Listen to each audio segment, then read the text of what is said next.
Y'all, today's gratitude entry, it is hard on my mommy's heart because today's episode is all about pediatric hearing loss. And I will be completely honest, I was not prepared for the amount of tears I shed in today's episode. So, with my entire heart, I am incredibly grateful for Dr. Regina Lemon-Bush, Dr. Angela McLeod, and Dr. Garner, because those three people were instrumental in getting Bear on his path. And to our sweet friend, the Brants, Miss Brantley Bonnet. Honey, we couldn't have done it without you. Getting us to Dr. Regina, getting us in with Angela, and being there through all the surgeries with Garner. So from one very full mommy heart, I am thankful. Y'all enjoy today's episode.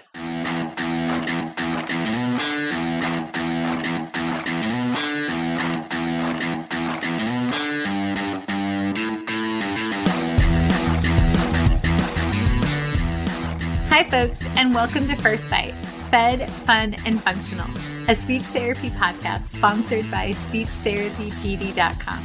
I am your host on this nerd venture, Michelle Dawson, MS, CCC, SLP, CLC, the All Things Peds SLP.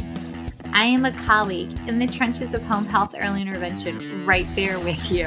I run my own private practice, Heartwood Speech Therapy, here in Coletown, South Carolina, and I guest lecture nationwide on best practices for early intervention for the medically complex and fragile child.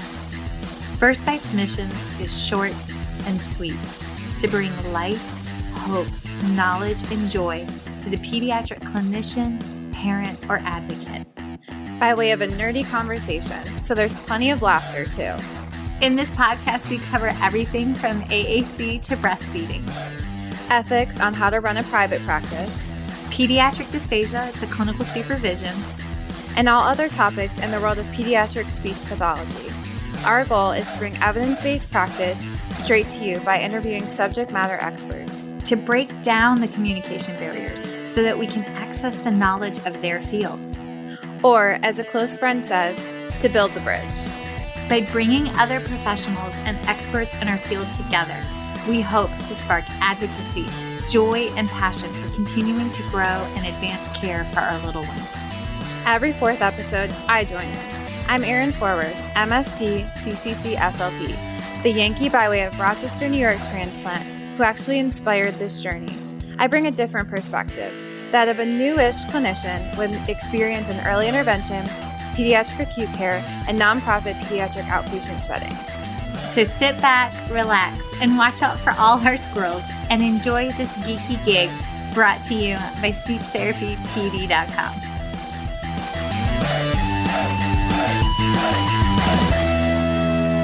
Hey, this is Michelle Dawson, and I need to update my disclosure statements. So my non-financial disclosures. I actively volunteer with Feeding Matters, National Foundation of Swallowing Disorders, NFOSD, Dysphagia Outreach Project, DOP. I am a former treasurer with the Council of State Association Presidents, CSAP, a past president of the South Carolina Speech, Language, and Hearing Association, SCISHA, a current Board of Trustees member with the Communication Disorders Foundation of Virginia, and I am a current member of ASHA SIG 13, SCISHA, the Speech Language Hearing Association of Virginia, SHAV, a member of the National Black Speech Language Hearing Association in Basel, and Dysphagia Research Society, DRS. Additionally, I volunteer with ASHA as the topic chair for the Pediatric Feeding Disorder Planning Committee for the ASHA 2023 convention in Boston, and I hope you make it out there. My financial disclosures include receiving compensation for First Bite podcast from SpeechTherapyPD.com, as well as from additional webinars and for webinars associated with Understanding Dysphagia, which is also a podcast with SpeechTherapyPD.com. And I currently receive a salary from the University of South Carolina in my work as adjunct professor and student services coordinator, and I receive royalties from the sale of my book, Chasing the Swallow: Truth, Science, and Hope for Pediatric Feeding and Swallowing Disorders, as well as compensation for the CEUs associated with it from speechtherapypd.com. So those are my current disclosure statements. Thanks, guys. The views and opinions expressed in today's podcast do not reflect the organizations associated with the speakers and are their views and opinions solely. Okay, everybody. I have a emotional treat for today. And when I say emotional, yesterday on October 16th, our youngest, smelliest son, Boo Bear Extreme Dawson, turned 9 years old, which that is amazing. Just bless, amazing. But today's guest, and I'm already choking up, today's guest had a journey that I shared some of the footsteps with once a long time ago. And I am talking about none other than the author Valerie James Abbott. She's the author of Pediatric and a phenomenal guest speaker at universities, at conferences, all about pediatric hearing loss. And it's her walk with her family and with her youngest. She has 2 girls to my 2 boys, and in their journey. And this children's book is beautifully illustrated because I love a good story. You can tell I'm a peds therapist, right? Like I love a good picture book. But I was not prepared when I read the book to be right back there as a mom, learning and navigating that my son had a hearing loss, that we were going to need speech therapy. And it walked me through it, but from the lens of the big sister, which honestly, I had until the moment I touched her book, not truly given the thought of what Goose Danger went through as we were dragging his little brother through all of these appointments and surgeries and more therapy. And it is so beautiful and so impactful. So 1, I'm going to get a tissue box, and 2, you guys are going to go check out Patapillow and you're going to purchase it because it's just wonderful. I probably can't say that on an ASHA CEU, but like bloody freaking hell, like this is an amazing book. But Valerie, thank you so much for coming on. So hi, I'm glad Renee met you. I know. Thank you. Yes. Also, shout out to Renee for introducing us. So yay, Renee Garrett. But this, ma'am, is one heck of a mighty powerful story. And your bio reads like a who's who for pediatric hearing loss advocacy for the state of Virginia and the greater continental United States. So folks, I probably should have talked about those things before I got all choked up. She volunteers with the Virginia Early Hearing Detection Initiative, I think I got that right, Advisory Committee. She's the co-founder of the National Pediatric Late Onset Hearing Loss Awareness Campaign. She is employed with the Infant Toddler Connection, Henrico, New Kent, and Charles City counties. She's a children's author and just an advocate extraordinaire. So, but you were telling me beforehand, you started out in corporate America banking. So take me from the top. How did all this happen? Yes, I did. I was very motivated after college to jump into corporate America and climb that ladder. And so grateful that Bank of America gave me that chance way back when to do just that. And so I did a lot of things at Bank of America, ultimately landing in some corporate communications roles. And it was during year 14 when my youngest child was a toddler that her preschool reached out to us and said, something is up. Something's up with your kid. And it was actually during a typical parent-teacher conference. And the teacher said, "Are you worried about your child's speech?" And my husband and I looked at each other and said, "No," because we really weren't. And she said, "Really? Do you find her difficult to understand?" And we said, well, sure, sometimes, but she's 2.5. Like, aren't all 2.5-year-olds hard to understand? And so she pointed out some behaviors that were atypical and concerning for her. And she asked if we would consider having a speech evaluation.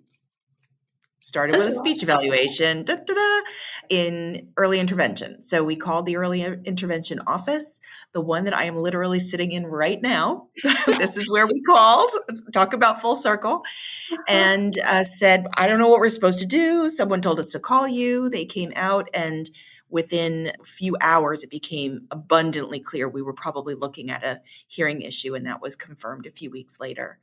And she was so off track developmentally that I knew getting her back on track with support from early intervention and with support eventually from early childhood special education was not going to be the job of a nanny, that it was the job of parents. And so I resigned. Even though I was on a great trajectory, there was a mourning period of both mourning this, at the time, devastating news.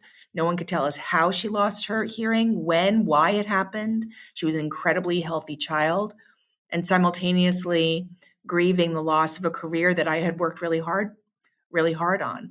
And so I clearly know now, the spiritual woman that I am, that this was part of the plan all along, because I would never be able to be the advocate that I am or have written the book that I did without the previous experience in corporate America. Yes.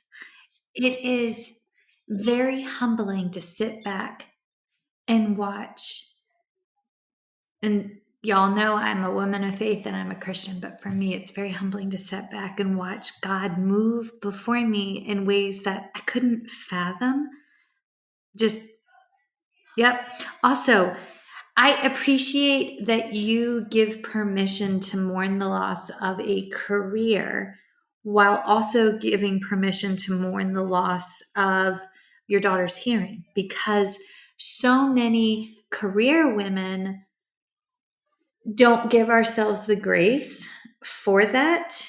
And that is, when it's a huge part of your identity, that is very, very difficult, because I had 3 months of bed rest with Bear, and then just to keep him pregnant, just to stay pregnant to get him here, this child. I should have known from the beginning he was going to be my wild card, and then stayed home. But to not work for 6 months and that's what I did. It was devastating, but I had to do what was right for him, and that was just to grow him, get fat, be happy, eat all the cheeseburgers. That's literally what the job description was from my OBGYN at the time. It worked. He was 35 weeks, 6 pounds and 12 ounces. Wow, that's awesome. Yes, but if he'd stayed in there the whole time, they would have cut that sucker out. But so you walked this walk and then went through the journey. Can you kind of tell us a little bit about how she's doing now, just so that folks can celebrate good news in life? Yes. Yeah. She was identified with her hearing loss at 2.5, and on June 6th of 2023, she graduated from high school. So she is now, I know, she is now at Longwood University, and we couldn't be more excited or proud of her. The journey, the academic journey alone with, 504 plans and IEPs and back and forth. And, does she qualify? Does she do what services and supports? And that I'm tired. And I didn't realize just how tired I would be at the end of K through 12, but she is now 18 and in college. Amazing. Also, I know some of the faculty at Longwood, and that's a beautiful school, and they will advocate and nourish her in this next step. I'd be remiss if I didn't share. Once upon a time, I had a lovely student and grad student, and she contracted meningitis when she was a toddler and had hearing loss, but has a cochlear implant. And she's a speech pathologist with a cochlear implant, focusing on peds feeding and swallowing and crushing it. Crushing it. So this concept, folks, if you're listening, we need to remember that these tiny humans that we've been called to serve are going to grow up and be colleagues one day. They may be our interprofessional practice partner, the therapist down the hall that we're pulling in for services. They may also be speech language pathologists. And on that note, did you know that ASHA has a caucus it's a disability caucus for colleagues, audiologists and speech language pathologists that identify with a disability, including hearing loss. So if you're not a member, I do recommend that. And you identify within that category, I would recommend considering joining because they're there to advocate for you professionally. But take us back to itty bitty, you call it not Birdie, Bridie? Bridie, it's the Irish nickname for Bridget. Beautiful. I didn't know that. Yes, Bridie is the Irish nickname for Bridget. It's very popular over in Ireland. Really? Okay, so Bridie. Because when I read it, my little brain read Birdie. And then when you said Bridie, I was like, oh, Michelle, you butchered your spelling there. Bridie. Yeah, so she was a big baby. She was a big baby. She was almost 9 pounds. Her older sister was also 9 pounds. And she came into the world a happy, healthy, very hungry baby and passed her newborn hearing screen. I have no memory of that experience. I don't know if that's because it was done back in the nursery or in our room. I don't know. But she passed, and we have the paper to prove it. And we do believe that she had typical hearing at birth. Mm-hmm. And she continued to be a super healthy, happy, hungry toddler. All of the milestones you would expect a child to meet, she was meeting them, with the exception of communication. And that started to break down at some point, but we didn't notice it because we were a busy family of 4 and not professionally versed in child development. And we'd already raised 1 kid and she was doing fine. So really, she was rarely at the pediatrician, rarely. And I do remember the pediatrician at some point saying something like, do you have any concerns about her hearing? And we said no. And that box was checked. And then we kept moving on. So it really was, it came as a shock when we realized, 1, she was developmentally off track, but 2, that she developed a significant hearing loss, permanent, for no apparent reason out of nowhere. And I think that was part of the panic that we experienced as a family, and the panic and guilt of how the hell did this happen? When did it happen? Why did it happen? How did we not notice? How did no one notice? And what are we going to do now? Yes. Oh, honey, how I was there. And then add in the fact that I'm supposed to know this because I'm the speech pathologist, but I'm not that SLP. I'm not the hearing loss SLP. I am I see a red flag because we may not be turning or alerting when we're working on like bottle feeding, that I am that SLP, but the speech sounds and there is a difference. And folks, Valerie and I were talking about this before we got started about how even though that's my role as the feeding therapist, we still have the opportunity to make the referrals, to make the request. And when we get called in for feeding, there are some red flags that we should be aware of. A child that has a cleft of the lip and palate, that's one red flag. I mean, for me, like that's because it's normally when I get called in. For me, if I have a little one that I'm working with that has hemiparesis, unilateral weakness or paralysis on one side, I start worrying about what's going on innervation, what's going on neurologically. Do we have an increased risk for a sensory neural hearing loss because of where was the bleed? Where was the anoxic event? What other red flags do you talk about that we should be aware of? There's so many. There are so many. And I'm so glad that you've invited me to join you because this is where I think our worlds are far closer connected than we've ever realized when it comes to helping families of young children identify postnatal hearing loss faster, right? This is not going to come from some crazy legislation or some other technology. It's going to come from all of us paying attention in a different way. Yes. So how do we do that? So we know that there are risk factors for postnatal hearing loss. The JCIH has a well-established long list of them. JCIH, can you translate that? Yes, the Joint Committee on Infant Hearing. Okay. And so they have a list of known risk factors. One of them is any baby that has spent more than 5 days in a NICU is automatically automatically at increased risk for postnatal hearing loss. Wow. And there's a lot of different reasons for that. I'm not a medical professional. All of my patients. Sorry. I know. Do you see what I mean? Okay. So what should be happening, this is just one category we're talking about. Any child who's been in the NICU for greater than 5 days, they're going to be screened most of the time for hearing loss before hospital discharge. But they are flagged as pass with risk. Why? Because they were in a NICU for greater than 5 days. There may be multiple other reasons, but if nothing else, if there's only one box checked, it's because they spent more than 5 days in a NICU. And so what does that mean? That means that child needs to have a formal assessment, not a paper one, saying, do you think the child can do this? Do you think the child can do this? They need to have a formal reassessment between 12 and 24 months, I believe, is what the CDC currently recommends. And different states, Department of Health, they have different parameters, but generally it's somewhere, depending on what the risk factor is, between 12 and 24 months or sooner if the parents have concern. The parents can always override that recommendation. So there you go. Any child that's been in a NICU for greater than 5 days has an automatic risk factor for postnatal hearing loss. What are some of the others? Any child with suspected or confirmed CCMV, congenital cytomegalovirus. So what the heck is that? Is that the kitty litter one?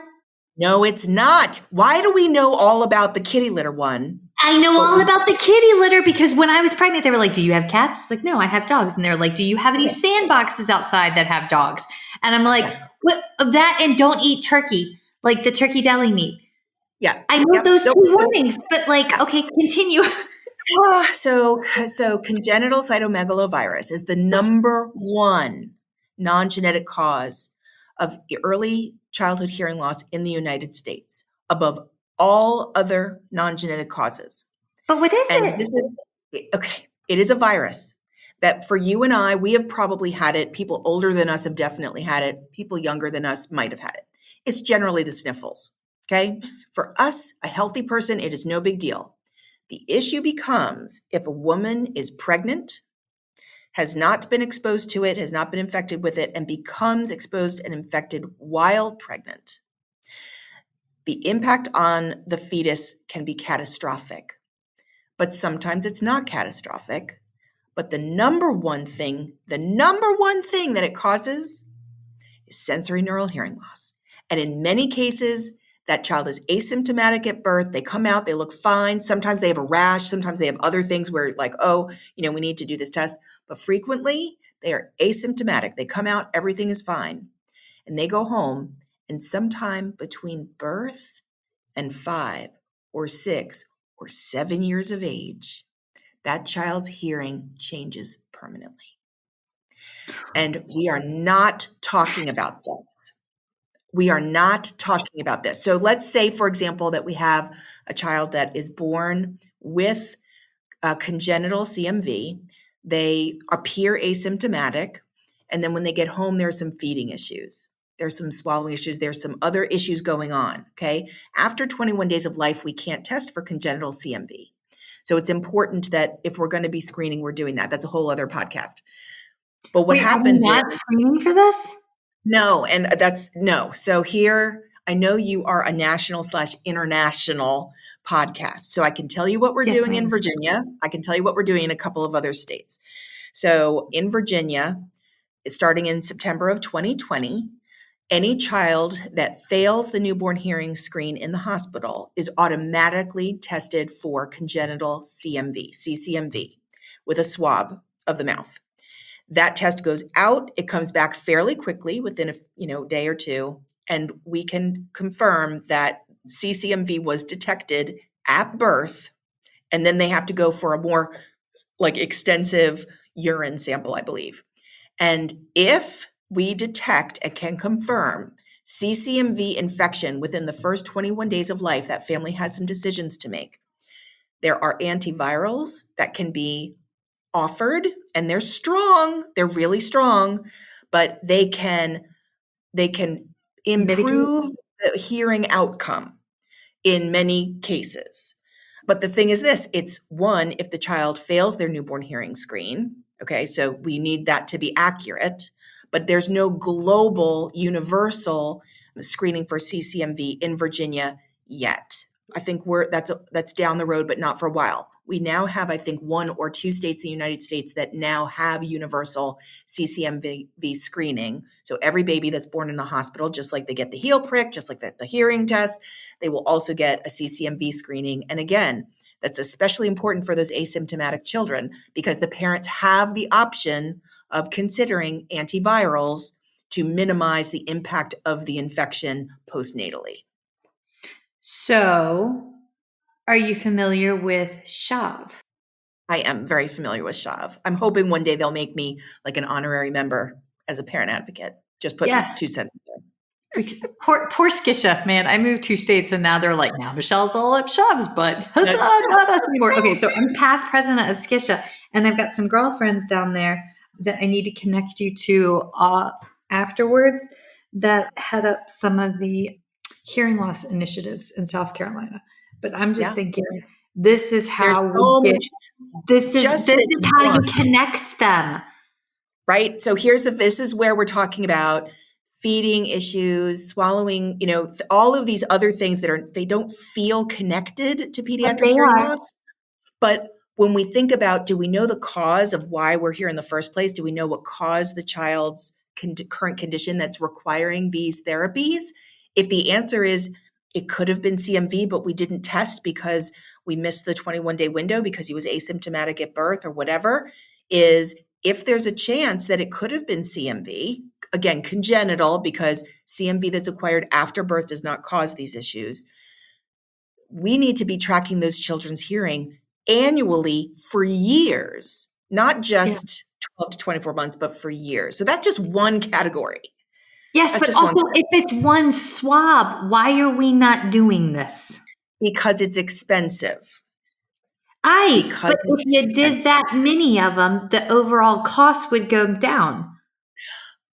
Correct. But that's where legislation starts, right? In Virginia, we were able to get targeted CCMV screening,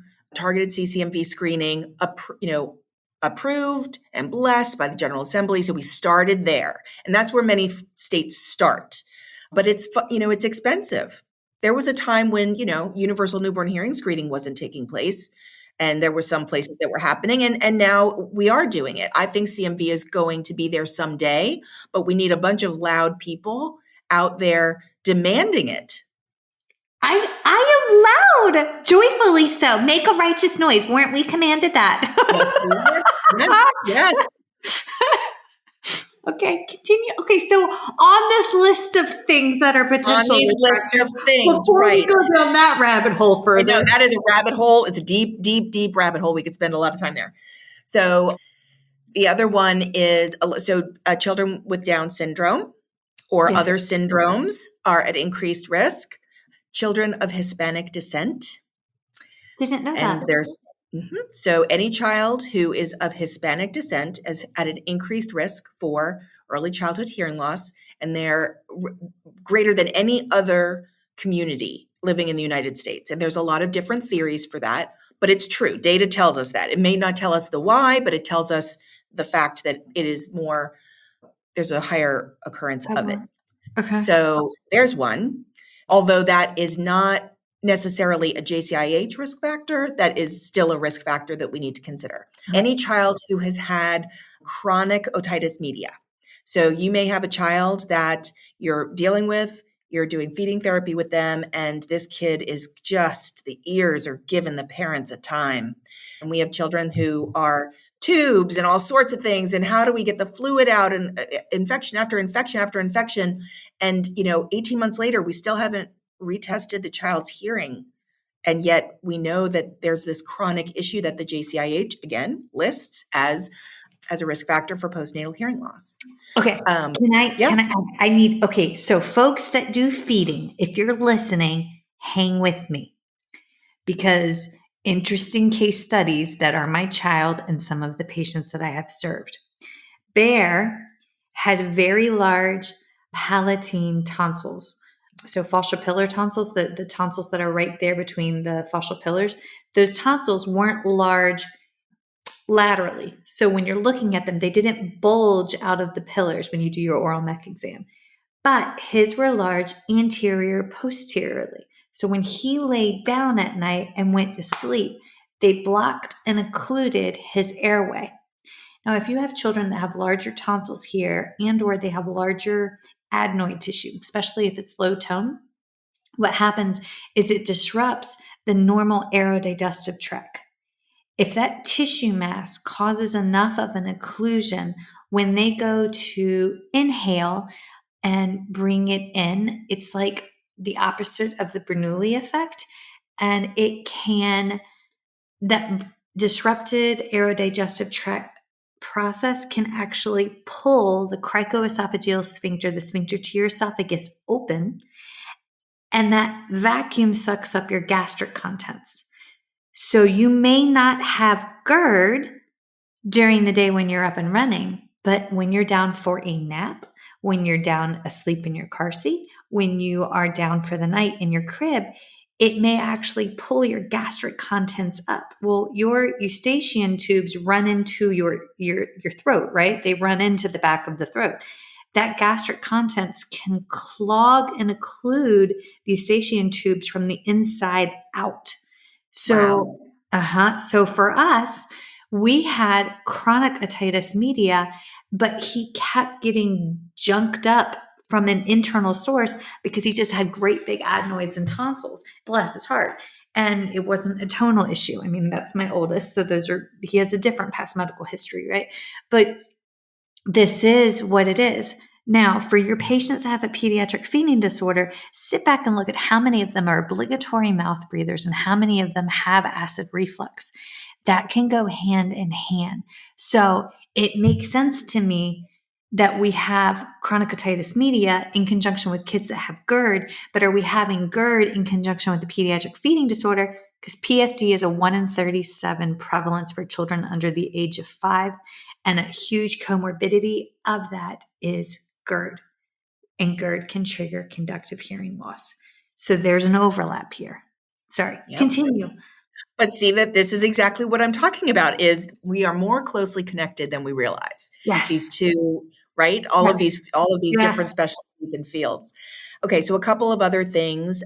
Head trauma is one, and it doesn't necessarily have to be a car accident. There's lots of different ways that infants and young children can experience head trauma. Chemotherapy. So any child that has been on chemotherapy, there are also other ototoxic drugs. And so that's, again, if you're working with a medically fragile or a medically complex child, knowing kind of are any of the medications that they have taken in the past ototoxic. And again, you can kind of just advocate for ongoing hearing health monitoring of those children. Wait, so ototoxic medications cause damage to the auditory nerve. So when you're thinking about not necessarily the auditory nerve, it could be the hair cells that are within. There's a lot of different, ototoxic chemicals can impact the ear in a couple of different ways, not just the auditory nerve. Thank you for correcting me. Yes. So then the last one is family history of early childhood hearing loss. Yes. A lot of people never put 2 and 2 together that Uncle Joe, who has a speech issue because it wasn't addressed, right, has a hearing loss, but no one really knows about it or talks about it because his hearing loss is moderate. So he doesn't wear hearing aids, or maybe he does, but there's a speech issue there. And why is there a speech issue? Because he had early childhood hearing loss that went unaddressed or unrecognized, therefore he didn't receive speech therapy. But no one's thinking about the fact that Uncle Joe is related to my children. And if he had early childhood hearing loss, okay, that could be caused by a lot of things, but it could also be genetic. In our case, we did not know any family members that had any early childhood hearing loss on either side of our family, and we can go back pretty far. However, when we did genetic testing, Bridie has connexin 26. What the heck is connexin 26? Connexin 26 is the number one genetic cause of hearing loss in infants and young children, and it's not always present at birth. Can you spell this word? Yes. Connexin, CONNEXIN, Connexin. I hope that's how it's spelled. Yeah, CONNEXIN, 26. It is the number one non-syndromic genetic cause of hearing loss of infants and young children in the United States. How do we not know this? No one's talking about that, and no one's talking about... I'm sorry, I've literally never heard of this before in my life. Yes. And Bridie, we've met hundreds of families of children with Connexin 26. Some of them were identified through the newborn hearing screening because their hearing loss was present when they were born. Sometimes it's mild, starts as mild. Sometimes it's moderate. Sometimes it's moderate sloping to severe. Sometimes it's severe. Sometimes it's profound. Frequently it's progressive, not always, but not always is it detectable or present at birth. And so in our case, we believe that Bridie had typical or as close to typical hearing as you can have, which is why she passed the newborn hearing screen, and that she was probably somewhere in the 18-month-old age when her hearing status changed as a result of Connexin 26. Again, she had a genetic predisposition, and it took her hearing. It stole it from her. And that's a risk factor we didn't know about. So then when we talk about risk factors, the JCIH risk factors, I like to highlight there are the known and the unknown risk factors. Connexin 26 can be both known and unknown. Congenital CMV, CCMV can be both known and unknown, but it's the same thing. But do we know that it's there? And that's why we advocate for ongoing hearing health monitoring of all children between birth and school age. Because you know what? We don't screen children after the newborn hearing screen until they are 5. And if they're in public school, children who are homeschooled, which there's a growing population there, and children who are in private school, charter schools, private schools, they are frequently not screened the way that public school children are. So there's a lot we can do to find these kids. And so here's the other thing. Can I talk about some statistics that are kind of startling? Yes. You ready? Wait, all of this is kind of startling. So yeah, I know. I've got a box of So incidence of hearing loss doubles between birth and school age. In other words, the same number of children who are identified with congenital hearing loss when they're born, the same number lose their hearing between birth and school age, but we aren't finding them until that window of communication opportunity has passed. And so we're finding them in kindergarten and first grade when they lost their hearing when they were 1 or 2 or 3 or later. And CCMV is not helping us out at all. So that's the one. So incidence of hearing loss doubles between birth and school age. The CDC estimates that 14.9% of students ages 6 through 19 have enough hearing loss to impact them academically. Yes. We only know about this many. And if we only know about this many, we know that less are receiving services that would support their academic success. We have to find these kids. We have to find them because the impact, the long-term impact on them academically, socially, emotionally, mental health, their ability to thrive in life is impacted by this one piece of them that no one is talking about, no one is diagnosing until you can't remedy the past. They've gotten past that part. And all of us can contribute to finding these kids sooner by just looking at the kids that we're working with differently, just observing things with a different lens, with a different set of questions. And when we see something that we think, you know what, is there any possibility that this child's hearing could have changed? Is there any possibility? When in doubt, let's check it out. We need to steer away from this pediatrician. Well, let's wait and see. There's no oh my deficit God. of If I hear another hearing. freaking pediatrician tell me, let's wait and see. Let's wait and see. Oh, he's a late talker. Oh, she's shy because mom's shy. Like there's all of these reasons that families are dissuaded away from a hearing evaluation. And we need to turn the tide. We need to shift the mindset away from let's wait and see, to when in doubt, let's check it out, because all the therapy in the world, Can't make that up. especially when it comes to speech and communication and language acquisition, all of that is not going to have nearly the impact at the prime time if the child can't hear. So, scary moment. My son's audiologist perforated his eardrums during an OAE because they didn't put the caps on. You know how they put the caps on? She's an audiologist and forgot to put the caps on. So while she keeps pushing it in there and blood starts coming out of his ear, Michelle lost her professional, I'm a speech language pathologist, and may or may not have cornered the audiologist in the room who had 6 inches on me and proceeded to tell her what she could do with herself and her very poor skills. And then the ENT pulled me aside and said, my son, who was hysterically crying because he just had his eardrum perforated, told me that your son has signs of the autism. He's inconsolable. So we should probably refer him for the autism. Refer him to early intervention for the autism. 2 things. 1, this was our 3rd trip to this audiologist. They should have automatically referred us to early intervention the first time he failed his hearing test. They should have referred us the 2nd time for hearing loss. It's an automatic qualifier for early intervention under IDEA Part C.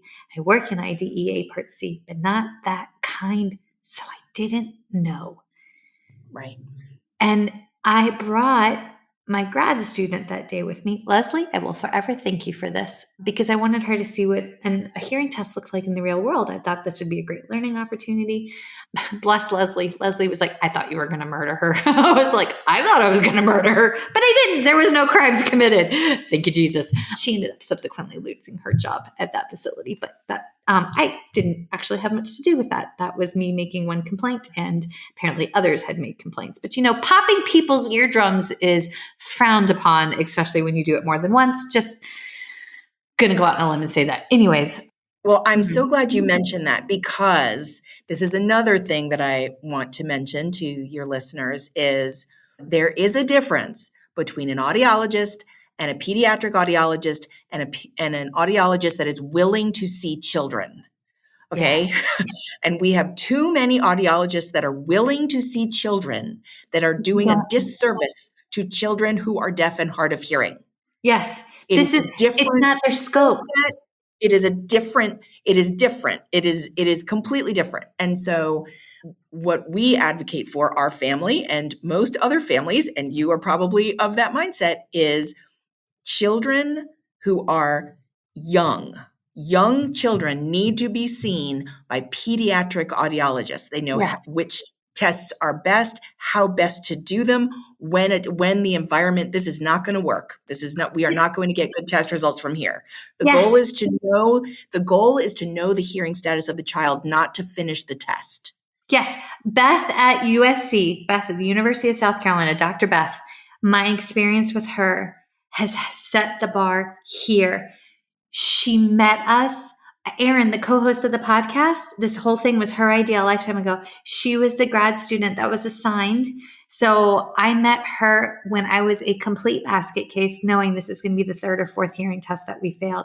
Beth met me at the door and took my son and took Erin, and she said, I just want you to sit and relax. We've got this. And I got to watch them look like they were playing a game. He had never had any experiences.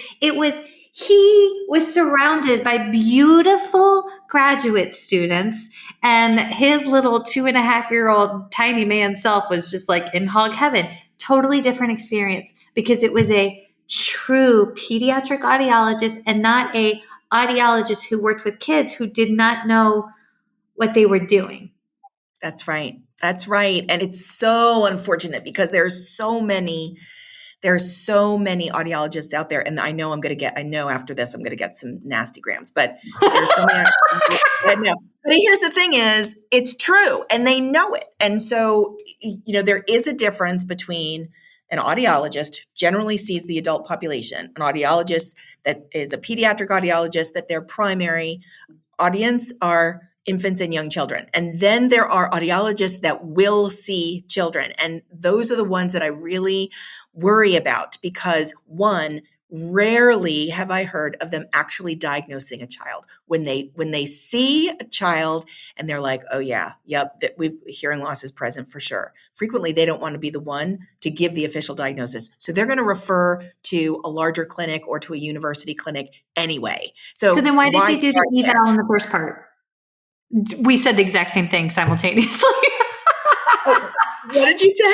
I said, so why'd they even go there why'd they go there in the first place?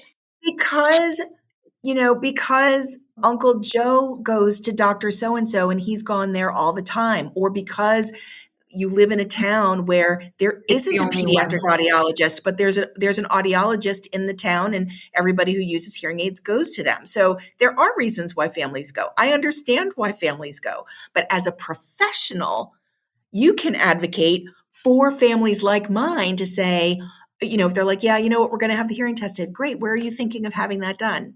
And then when they say Joe's, audiology on Main Street, you look it up and see, yeah, there's no mention of children on there, to maybe tell the family, did you know that there are such things as pediatric audiologists and they specialized in testing children? Like that's where, again, we are closer connected to this than we realize.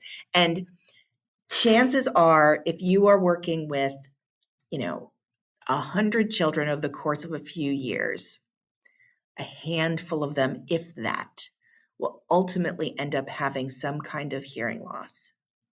And so it's a very small percentage of the practice for your listeners. But God, is it important for the families that are having that experience? And every day that we are closer to connecting that family to a diagnosis and therefore to services will make the outcome that you're working on with that child better. Mm-hmm. This is akin to me giving the recommendation to see an ENT when I'm worried about a laryngeal cleft.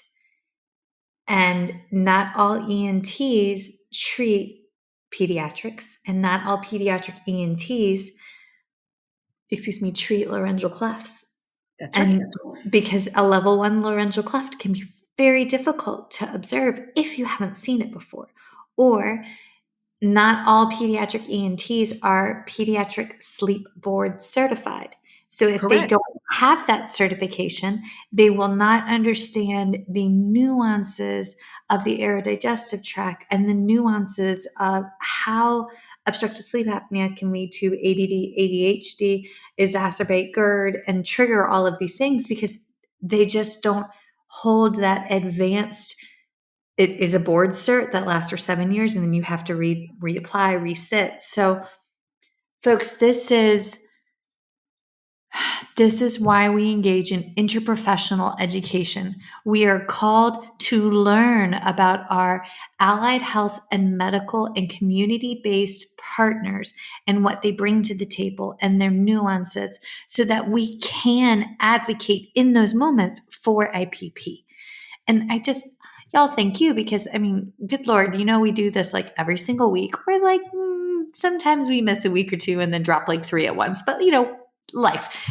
But this is the why. So thank you for joining Erin and Valerie on this crusade. Oh my gosh. Okay, wait, I thought of another risk factor. Yeah. If a patient has hypoxic ischemic encephalopathy, I can't ever say that last word. It's too many syllables. But if they go through the cooling protocol after birth, Rocky, I know you're listening and I know you know exactly the word I'm looking for, but it's where they take the blood out of their body and they run it through the room and then they put it back in the carotid artery, and it's done in NICUs. If they go through that protocol, it drastically increases the likelihood of unilateral hearing loss on the side where they have it injected in their neck. So I'm going cooling protocol for HIE. Have you heard of hypoxic ischemic encephalopathy?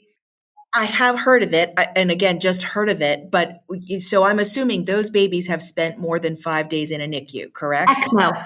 This is the procedure. Yes, they have. And Yeah. it's the specific procedure, but I've treated patients that have had ECMO and they've had me coming in and doing the feeding, because when they have the paralysis, it impacts the laryngeal nerves and we've got difficulty with dysphagia, the swallowing disorder. While there's also been teachers of the deaf and hard of hearing and speech pathologists that are like LSVT, AVT, LISL, AVT certified. So, I mean, we've had all hands on deck, but that's what it requires because we need all of these different outlets. I need to connect you to the executive director of HIE. I hope for HIE. We will do that afterwards. Oh, that would be fun. Excellent. Y'all would get along like peanut butter jelly. Okay, continue. Okay, so what you just described is another example of why they just say any baby who has spent more than 5 days in a NICU. We don't need the giant list of all the things and the treatments and the Yes. and the medicines and the all. No, just if your child spent more than 5 days in the NICU, they are at increased risk of early childhood hearing loss. Okay, Yes. so we take all of I need to know all the different terms out of it. It makes it easier for families. It makes it easier for professionals. You don't have to memorize the long list of if this happened, if this happened, if this happened. It's a blanket statement. And it's because there's so many contributing factors and Yes. things that happen to a child in a NICU that can contribute to permanent hearing loss. You also mentioned unilateral hearing loss. Let's talk about that for a second. So, children with unilateral hearing loss, even if it's mild, are at increased risk of hearing loss developing in the other ear than their typical hearing peers. So what does this mean? This means that if you are working with a baby, right, and they are, again, we're talking about feeding as just as one example, and the family mentions something, again, this is a medically fragile child or lots of other things going on, and they mention, yes, they failed, or we know there's a mild loss in the left ear, but one ear is enough, which it's not. That's another topic, but it's only mild, so we're not worried about speech and language at this point. Okay, well, what the family doesn't realize is that one, that unilateral hearing loss could be progressive, so that should be routinely monitored and evaluated to determine, is it still mild or is it progressing? But the other ear as an increased risk of late onset hearing loss because you already have one that has a hearing loss. And so again, you might as a professional think as, mild, all right, fine, they don't need a hearing aid. Oh, okay, fine, they might not need speech therapy, whatever. But at a minimum, you should be advocating for ongoing hearing health monitoring of both of those ears during early childhood, because of that increased risk factor. So there's just the more we know, both parents and professionals, about late onset hearing loss, postnatal hearing loss, it goes by so many different names, delayed hearing loss, acquired hearing loss.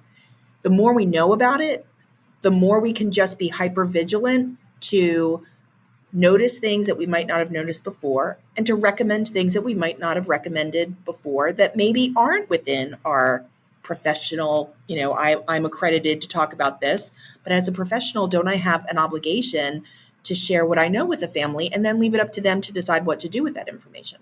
Yes. Okay. Yep. I go back to, if we all know this, and I filter this through the lens of, on past podcasts and on past advocacy initiatives, I am intimately aware the degree to which pediatricians' developmental training are inhibited, which is scary. Like they don't have time in their curriculum and practicums, like the didactic components, to learn all of these idiosyncrasies, right? Which I respect. Their job is to keep the tiny humans alive, but their job is also to be a generalist, and a smashingly good generalist, before we filter out into the specialist, right? One of my best friends is a pediatrician, and Tess is a hoot. She was like, no, hell no, they didn't teach us this. I didn't learn any about this until I became a mother of a child with special needs. Then I learned everything. But I mean, alas, here we are. But if we know this, and if we have these statistics, I jump into, well, why can't we, if we have to fill out all those ASQ screeners every single well visit, why can't we, in conjunction with those well visits, require mandatory hearing screens it seems logical to me that this would be embedded in part of just well care at least once a year for that birth to 5 population, that you go for a well visit, then you automatically have your hearing tested at 1, at 2, at 3, maybe not every, like when you have a newborn and it's like every so many months. I can understand there being pushback on that. But at this moment, especially when they're so teeny tiny and you could do an ABR right there. Well, ABR, as you probably know, ABR, you can't just, a pediatrician, generally speaking, doesn't have the training to do an ABR. But if they hired a pediatric audiologist. Well, sure, but there's a shortage of I know. there's already a shortage. We're dreaming big here, baby. I know. If we were dreaming big. So what I can tell you, I'm not even allowed to talk about this. So I actually serve on a work group within the JCIH. I was asked as a parent advocate to serve on a work group that is currently doing some research on late identified children and kind of to find some common threads on what are we missing? How are we missing these kids? How are they becoming late identified? And it's hard to know the answer to that because some of these children just fell through the cracks through the newborn hearing screening program. Some of them were screened and passed when they shouldn't have. So late identification has really like gray numbers. But the JCIH is now looking at that. And I anticipate, even though I'm not allowed to talk about it, I anticipate we will see in the future, and not in the far future, some changes in recommendations on how infants and young children are screened between birth and school age as a result of this very large scope research project that they're doing. It's a literature review. I've been part of it. I've seen some of the studies from all over the world that they're considering. And so I think what you're describing is on the horizon, but first it's probably first going to come from JCIH as a position statement. But I don't know when. So nobody, please, if you're listening to this, don't reach out to them and say, I just heard from Valerie Abbott, because I'll get kicked off the committee. And that would be bad. That would be bad. But I do think this is an example of how one person really can create change by being, a woman on fire. Yeah. And that's, they heard what I had to say, and they heard what parents like I had to say, which is we could have found our children sooner. How the hell do we go about doing that? Yes. And the time has come. I think that the professionals who know the most on these subjects is asking that same question. They're all asking that same question. And I'm eager to see where this changes. Honestly, Michelle, I think when your children are having children and when my children are having children, the way and frequency that they are being screened between birth and school age will be different than the way that children are screened today. I love this. Thank you. Okay. 2 thoughts. One, we need to do a panel discussion with the JCIH on a podcast episode, because that would be amazing. Don't reach out to them. No, but we could just talk about what are they working on as like a global topic. I'm just thinking aloud, because this is, I didn't know this thing existed, and this is wicked cool. I do think having a better understanding of the JCIH, who's made up of them, what do they do? Yes, that would be cool. And then, so please, let's spread the word. And then 2, I had the thought, bring it back. Got it. CDC, the CDC norms of 2 by 2 and the variety of words, 200 words, like 200 word minimum, 2 word combos by 2. The CDC did not consult a single speech language pathologist, and they only consulted pediatricians who balderdash, I'm going to say balderdash again, because I can't say what I really want to say because they would cut that out, came up with like complete crap of norms. So bad that ASHA turned around and wrote a position statement. But the damage that they did with OT, PT, and speech norms were appalling, because they did not reach out to the well-known, well-established national professions. And so I just kind of wonder, as we're talking about like all this advocacy and education on like hearing norms, how much of this are pediatricians getting back on, the CDC says this, but like nobody fact check that. Nobody trusted but verified, like, Well, I think what will happen is this is not the CDC, but when JCIH eventually comes out with a position statement saying we recommend the following, the whole planet will listen because that's what they do. And protocols for early childhood hearing screening will change. And for example, the American Academy of Pediatrics would be listening, and they would be the ones saying, all right, the way that we're supposed to be doing things needs to change because of the JCIH recommendation. Just like there's all sorts of recommendations from different senior groups on what we should be doing to treat, to diagnose, to evaluate, to screen. So I think the first step in terms of a large scale shift is this JCIH work that they're doing. The CDC, I know. When that came out, I feel like my Facebook blew up and was like, I know you're a parent, but do you know what this means? And I said, I do. And I'm sorry. I do. And I'm sorry. But here's the thing is I think what, from my perspective, is that's one piece of a much bigger puzzle. Okay. Speech and language skills, milestones, that's one piece of the puzzle. So much of what my daughter demonstrated developmentally had nothing to do with words and had everything to do with behaviors. And that's where the CDC milestones, which is, yes, some of it is language based and some of it is, word based, but some of it is behavior based. And so is your child doing this? Is your child responding in this way? Is your child acknowledging when someone comes into the room?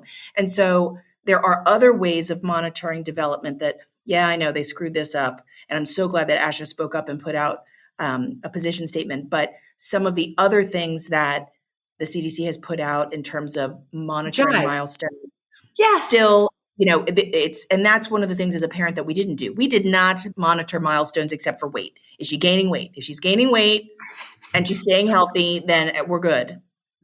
Yeah. No, as working professionals, as a house of two careers, I understand that because this is my youngest sister, Madison, is a cardiac ICU nurse. There's 12 years between us. Madison is wide open, intense. She makes me look well-behaved and ladylike. No, I'm just kidding. She's a pistol and I love her to pieces and I hold her in the utmost respect. But I will never forget when she was 17, my dad took her for a tattoo. And I was like, Dad, when I got my second hole pierced in my ear, you told me I look like a lady of the evening. And he was like, by the fifth, you're just glad she's not working a pole somewhere. And I was like, how is that good parenting? But I say all of that because they had 5 children, 2 incredibly intense careers that kept them in different countries, different parts of the world. And they were just trying to survive. It doesn't make it right. It doesn't make it wrong. It's an acknowledgement of that, but also our families that are coming at this with low socioeconomic status that may not have access to a solid internet. They may not have access to health literacy and how to navigate the world of medicine, because that requires, like you were saying earlier, communication. That requires skills to know how to advocate. Those families may not know that any of those normative data are available or present to help guide. And that's where, as professionals, we get to advocate and support and connect. This is bloody brilliant. Will you please come back? I'd love to come back. Because we barely scratched the surface. I know we did.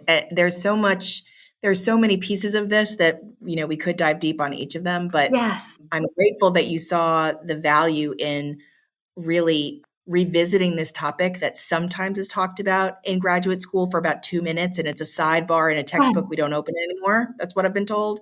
Yes. But we are all responsible for sharing what we know. And I'm a big, big promoter of you do not have to be an expert in this topic to be a champion for it.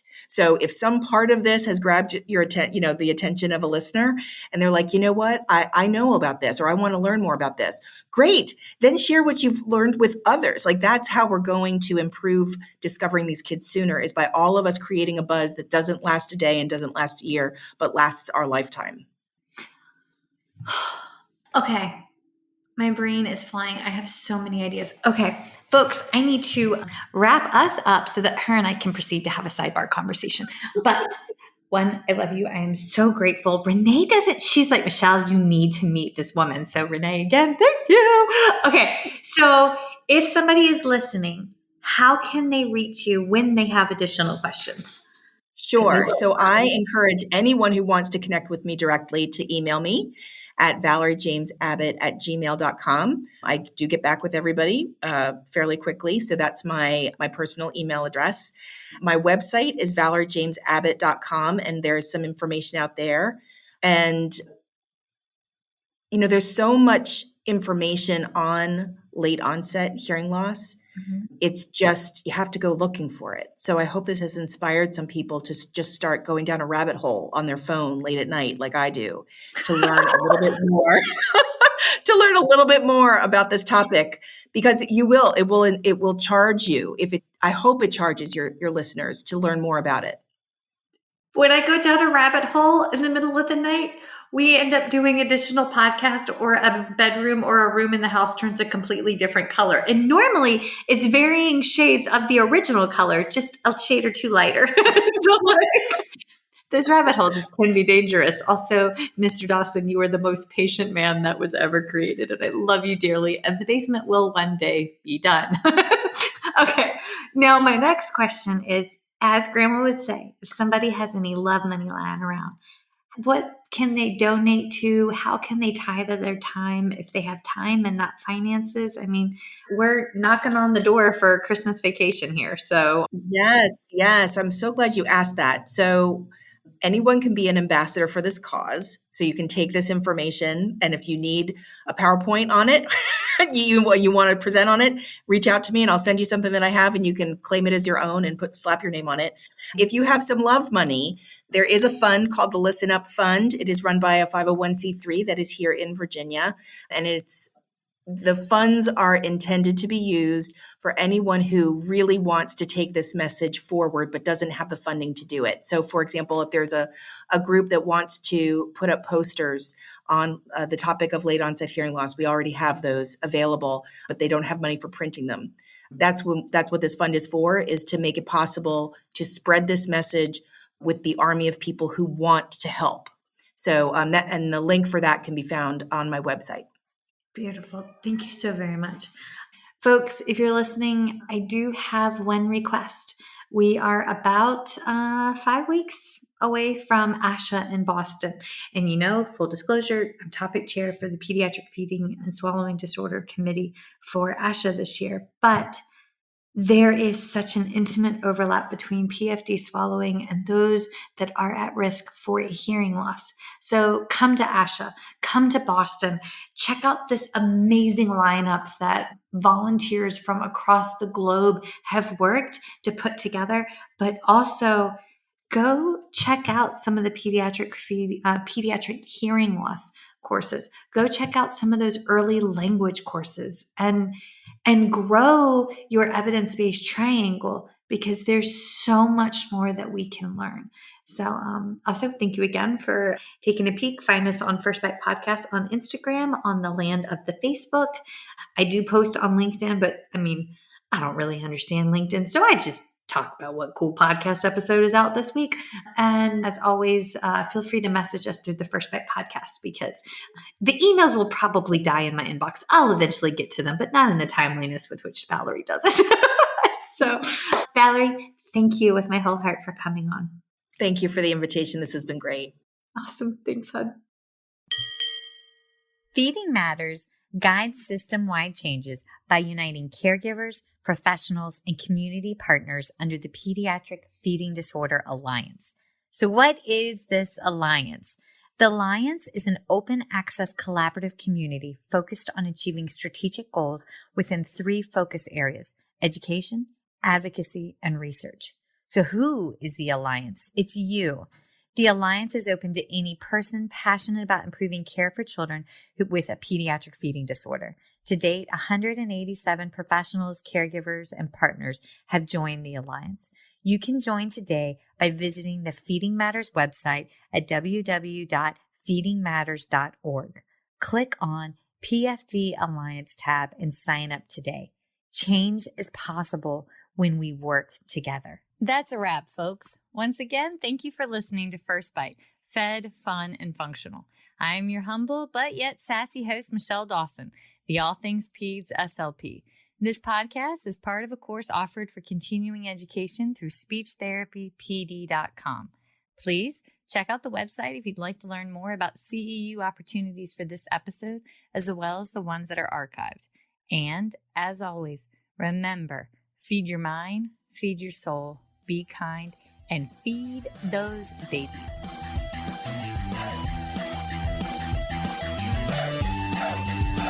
Bye.